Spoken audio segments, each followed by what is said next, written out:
One of the most famous letters in the New Testament may never have been addressed to anyone. Many ancient Greek manuscripts of Ephesians either lack the words "to the Ephesians," contain a different city name, or have a blank space where the address should be. A letter with no recipient. That puzzle opens a window into who really wrote this text and why it exists at all. Here's the manuscript evidence. The earliest surviving copy, Papyrus 46 from around 200 CE, reads, "To the saints who are," and then nothing, a blank where the city name should go. Codex Vaticanus, one of our best complete manuscripts, has the same gap. Codex Sinaiticus fills it in with "in Ephesus," and the 2nd century theologian Marcion listed this letter under a completely different name, "to the Laodiceans." No other Pauline letter has this problem. So if this letter wasn't written to Ephesus or to anyone in particular, what is it? Look at its structure. Right? Paul's authentic letters are messy. They open with greetings, respond to specific community crises with theological arguments into practical disputes, and close with personal notes. Ephesians does none of that. It divides cleanly into two halves, chapters 1 through 3, pure doctrinal teaching, what Christ has accomplished.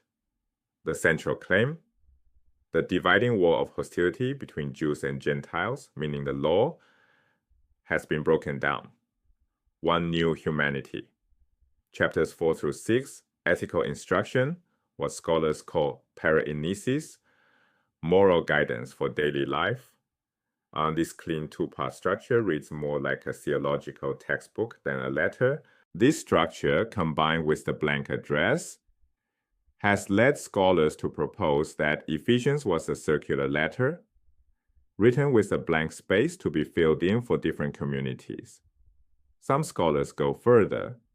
Ephesians may have been composed as an introductory cover letter for an early collection of Paul's letters. A circular letter is a letter designed to be circulated among multiple communities, not sent to just one. The circular letter theory is one piece of the puzzle. Here's a more granular argument, one that comes down to whether jokes are acceptable. Both Colossians and Ephesians tell believers to avoid shameful language. The Greek term is aischrologia, a shameful speech, but they disagree on what counts. Colossians chapter 4 verse 6 says, "Let your speech always be gracious, seasoned with salt." Salt means flavor, sharpness, wit. Cleverness is good. Ephesians chapter 5 verse 4 says the opposite. "Let there be no filthiness, nor foolish talk, nor crude joking, which are out of place." Wit and humor are shameful.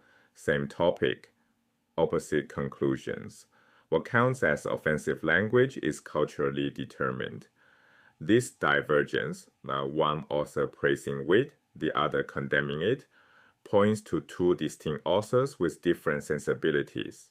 The speech divergence points to different authors, but the theological differences go deeper, all the way to who Christ is.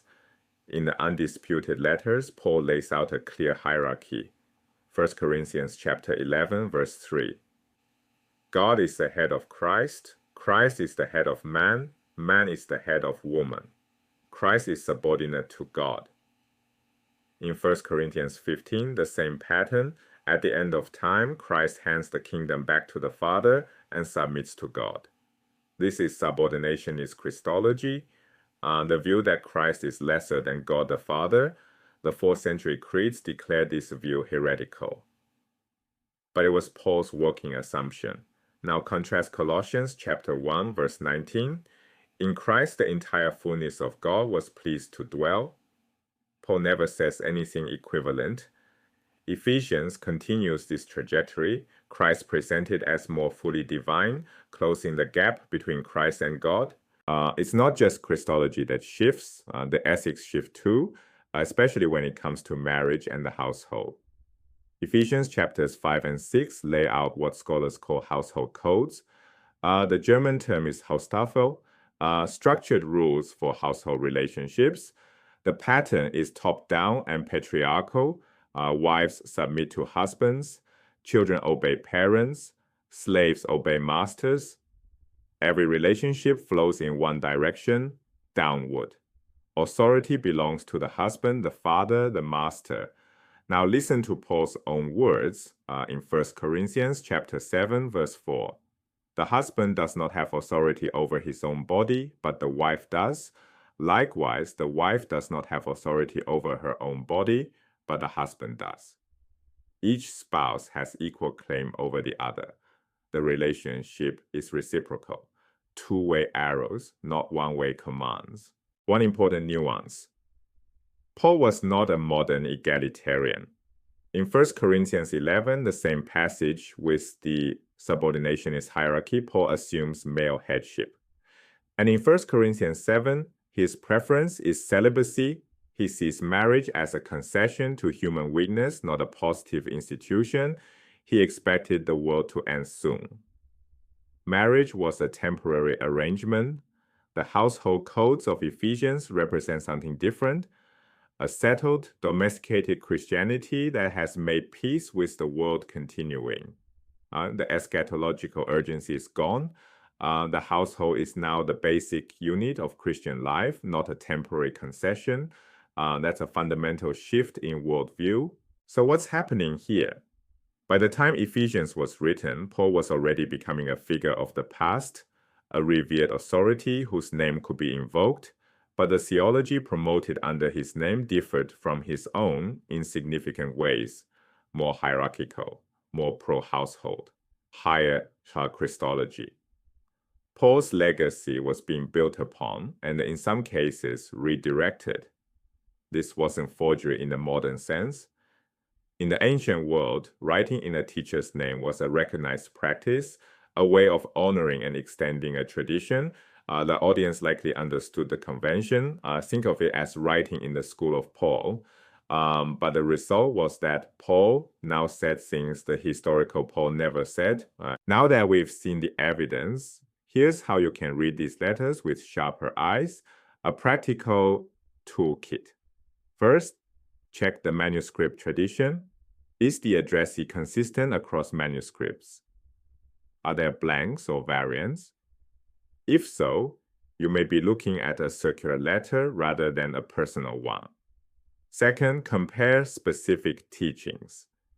Does this letter agree with the undisputed Paul on concrete issues, marriage, speech, Christ's relationship to God?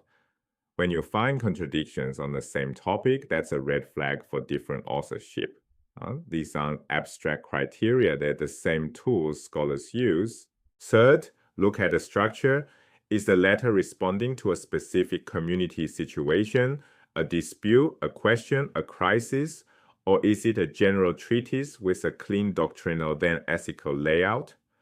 Paul's authentic letters are situational and messy. Treatises are not. Fourth, and most important, ask whose Christianity is this? When you read Paul saying something, ask whether it's Paul's own theology or a later community's theology wearing Paul's name. This question changes everything. It moves you from reading the text as a single voice to hearing the conversation between Paul and the communities that claimed him. 3 takeaways. Ephesians was likely a circular letter, a theological treatise with a blank address, designed for wide circulation.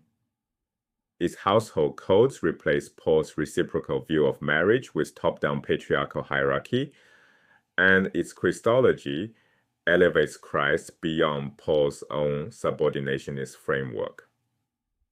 Recognizing pseudonymity isn't about debunking.